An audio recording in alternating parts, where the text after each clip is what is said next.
Welcome to episode 13 of 6 for 60, a show where I tell you 6 things that I love about Star Trek in honor of the 60th anniversary of the franchise.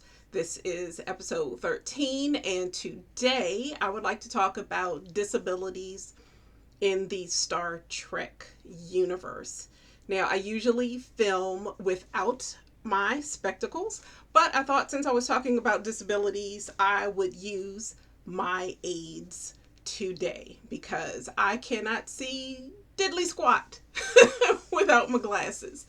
Um, so, uh, and speaking of which, that's how we'll start off this episode about just how silly it is in our society where some aids, like glasses, are perfectly acceptable, while other disability aids are not. Now, I know somebody out there is going to argue with me and say that wearing glasses is not, really a disability aid. But I think anything that gives you an advantage that helps you overcome some deficiency, and I know people are going to be mad that I use the word deficiency, but it is. If you need some assistance, then I believe it is an aid. So I have on my glasses. It's really kind of messed up because in the US, and I'm sure other places, at one point we had ugly laws in the country where literally the police could arrest you for being out in public and being disabled or ill, or for lots of other really horrible reasons. They could just pick you up and drag you off to jail. And I want to talk a lot about that. I will post a link in the comments about those ugly laws because they were really foul. But anyway, back to the beautiful world of Star Trek. Now, when we think about the Star Trek future, we think everything is sunshine and roses. And there was not a lot on this topic. So we'll start off in TOS season 3 episode 10 with Plato's stepchildren, which is probably the first episode that comes to mind for most people if you start talking about disabilities, other than Geordi in TNG. But in Plato's stepchildren, again, if you watch that episode, Alexander, who was the little person in that episode, didn't feel that he was disabled, and it was really all a matter of his society's interpretation. So he was missing a hormone that would allow him to have the same mental abilities as his fellow members of society, and Bones corrected that.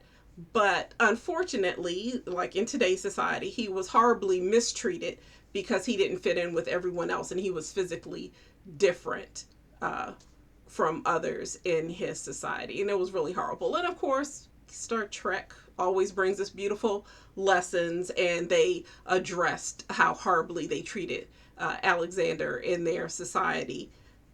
And once he got his own mental powers,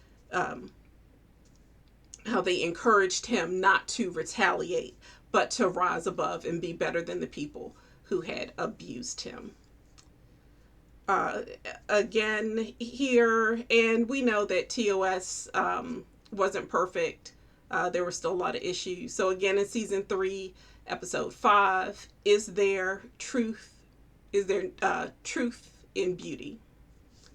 And we found Miranda, who was a Medusan ambassador, or she was on her way to be the Medusan ambassador, and we find out during the show that she's actually visually impaired. She is blind, but she functions with a sensor dress that allows her to navigate seamlessly in the world, and people don't even realize that she is unable to see with her eyes. Now, if you watch this episode, there's a lot of misogyny going on. They're very, I felt patronizing. Oh, it's a shame that a beautiful woman is going somewhere where nobody will be able to see her and appreciate her. And I could just be reading, too much into it, but and there was pity. So she's also has mental capabilities. She is a psychic, and that's how she's going to interface with the Medusans. And so as soon as the crew finds out that she's visually impaired, she just gets the waves of pity. And she even makes a statement that that's why she doesn't want anybody to know that she is blind, because people pity her and she cannot stand it. So that's also something to think about, how we treat others in our society who might have physical disabilities, and we pity them first rather than dealing with them as fellow human beings first. So let's see, for number 3, I know, and this is a weird episode, there's not a lot of laughing and fun going on, but it's things to think about, which is why I love Star Trek, because it gives you things to think about.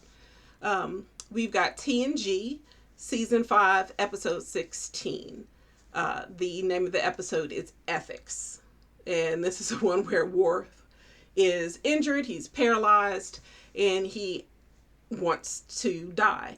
Now, some might say, oh, this isn't a disability, he wasn't born with it. But from his viewpoint, he is now actually he is disabled. He is unable to walk and function. And in his view, his life is over because he can no longer function as a Klingon in his disabled state. Now, I'm pretty sure there was some discussion he could have worn an exoskeleton so he could have had movement, but that's not how he wanted to live. And some would argue, oh, well, if someone has a disability and, maybe we shouldn't have them in society because they can't be a full member of society with whatever disability they may have. So there's some discussion of that in this episode, even though the title Ethics is a larger discussion of some unsavory medical practices by visiting doctor. But I think we can also explore generally the ethics of how we deal with the disabled people in the society and their right to determine how they live and function. So at one point, Worf asks Commander Riker to kill him because he chooses not to live in this disabled state. And Riker,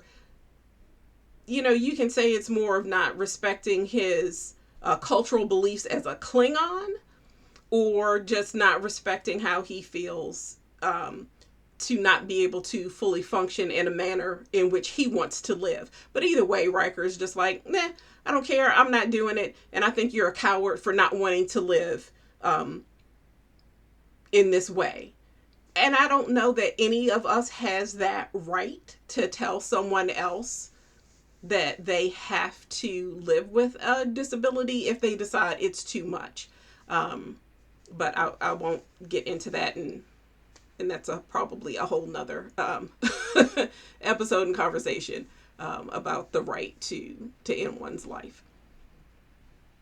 Okay, so for number 4, we've got DS9, Season 2, Episode 6. Now, some people argue that, again, Melora was not actually disabled. She just came from a planet with a much lower gravity. So functioning in Earth normal gravity essentially did make her disabled because she was unable to walk and move around on her own without aid of an exoskeleton or her wheelchair.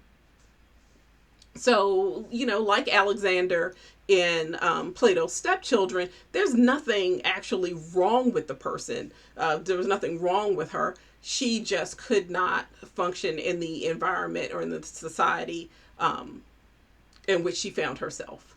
So that is a whole nother question when you start to think about, when we say people are quote unquote uh, disabled or lacking, is it really? And they might be. They're just differently able because we've designed a society that makes it very difficult for them to function. And, for a personal note, as I do more with my very elderly parents, there is so much of this world that is not designed for anybody with the slightest bit of physical um, mobility issues, from whether you have a cane or a rollator or a walker or just don't move very fast. This world is not designed for folks with physical issues. And that becomes, I thought it was bad when my son was small and trying to navigate places with a stroller. But you try and navigate with two 90-year-olds on using canes and or a walker. That is an absolute nightmare. And then when you start to bring into play a lot of the anti-homeless things that we do now, have you noticed like there are no chairs and there are no benches any place? Like they don't want folks to have a moment to sit down and rest. It's just absolutely insane. But that's, again, a rant for another day. Again, in this one, Melora is really, did I not put the title of this episode? I'll have to go back and add the title of the episode. But again, this young lady was very brave in how she handled the challenges faced before her. And again, did talk about some of the difficulties of navigating around a station that didn't take people who might have mobility issues into consideration. At one point, she just tries to go to retrieve some equipment. She trips over the lip of a threshold and is laid out in the floor until Dax comes to find her there. So again, lots to think about. So those were kind of like my episode specific examples and considerations about how Star Trek deals with things with disabilities in the future. And you kind of see there's a little progression from TOS to TNG to Deep Space Nine, where I think there's more thought put into folks with disabilities and really making them part of the crew. You see them functioning and participating, whereas you didn't see anybody with a disability in TOS, and really not in TNG either, unless you count Geordi and his visor, and not that much in DS9. It really is not until you get to Discovery, which I know timeline wise Discovery is supposed to be first, but it's not until you get to Discovery where you start to see folks with disabilities functioning as active members of the crew. So that brings me to number 5 with TNG and Geordi in his visor. So there's been so much discussion about Geordi and his visor. I won't do a lot here today, but we will just mention, again, full integrated member of the crew, chief engineer, very proud about his visor. There was no stigma associated with it at all. And that we saw that kind of same thing with Strange New Worlds, with Hemmer, the Andorian engineer, who I felt they killed off too soon. He was really great. Again, he was visually impaired, blind, did not have any type of aid to assist him, but still was a functioning, active member of the crew. So, and that's just a sign of the times, of course, of the writing of these shows, where we actually see. I think there might have been a TNG episode with a crew member in a wheelchair. I could be wrong, but we did see that also in Starfleet Academy, where we had cadets with mobility devices.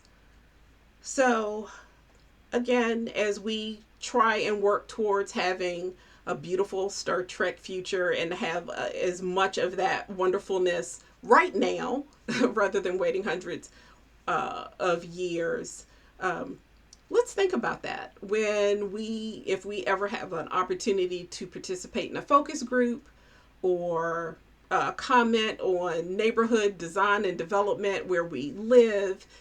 Any opportunity we get to positively influence how people are allowed to interact in our environment, let's think about folks who might have disabilities that might need some additional accommodation, because we never know when it might be us.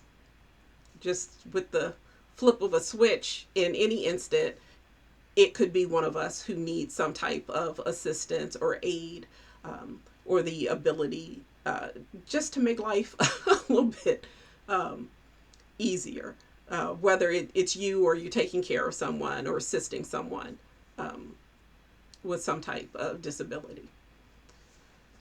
So that's all I have to say today, folks. Again, I hope you all live long and prosper, and that we get to our beautiful Star Trek future sooner rather than later.